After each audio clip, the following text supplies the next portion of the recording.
गुढीपाडव्याच्या निमित्तानं एक शेतकऱ्याला सांगू इच्छितो की काय झालं की काल थोडीफार प्रसारमाध्यमातून काही लोकांचं असं म्हणणं येईल की पश्चिम महाराष्ट्रातला अंदाज देऊ नये, सांगली, सातारा, सोलापूर, कोल्हापूर आणि नाशिक जिल्ह्याचा अंदाज देऊ नये. तर आजपासून गुढीपाडव्याच्या निमित्तानं सर्व त्या पश्चिम महाराष्ट्रातल्या शेतकऱ्याला सांगू इच्छितो की यापुढं तुमच्या पश्चिम महाराष्ट्राचा कोल्हापूर, सोलापूर, पंढरपूर त्या परिसरातला मी यापुढं अंदाज देणार नाही म्हणून हे तुम्हाला सांगू इच्छितो.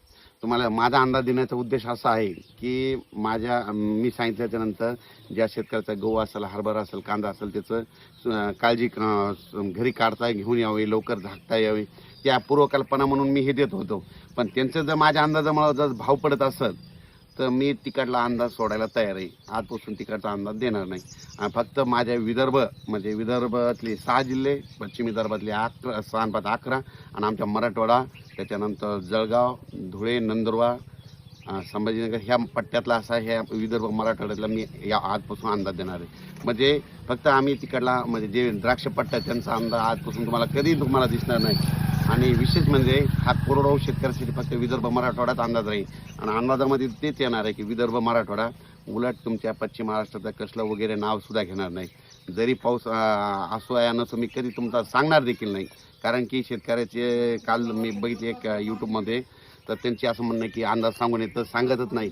तर तुम्हाला सांगू इच्छितो फक्त विदर्भ, मराठवाडा आणि खानदेशचे काही जिल्हे त्या पट्ट्यातलाच मी अंदाज देणार आहे. म्हणजे विदर्भाचे 6 आणि 5 11 जिल्हे, ते मराठवाड्यातले 7 आणि जळगाव, धुळे, नंदुरबार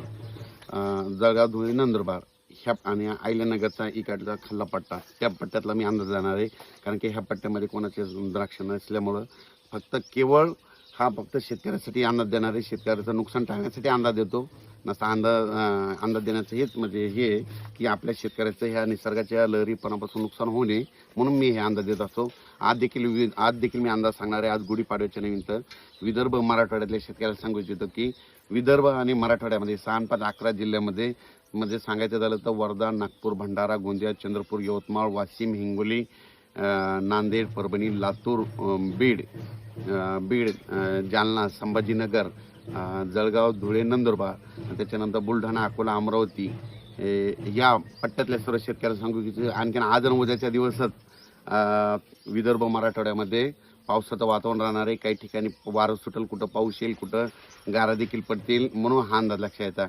हे फक्त 2 दिवस वातावरण राहणार आहे म्हणून हा अंदाज महाराष्ट्रातल्या शेतकऱ्यांनी गुढीपाडव्यानिमित्त हा अंदाज हे लक्षात घ्यायचा. कारण की राज्यामध्ये म्हणजे आज देखील आमच्या भागामध्ये खूप पाऊस झाला सकाळी आणि बऱ्याच शेतकऱ्याचा गहू राहिला होता तर त्यांचं नुकसान झालं.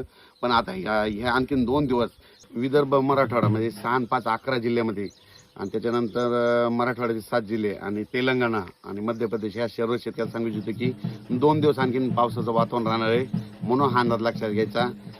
त्याच्यानंतर 21 तारखेच्या नंतर परत हवामान कोरडं होणार आहे म्हणून हा अंदाज देखील सर्व शेतकऱ्यांनी लक्षात घ्यावा.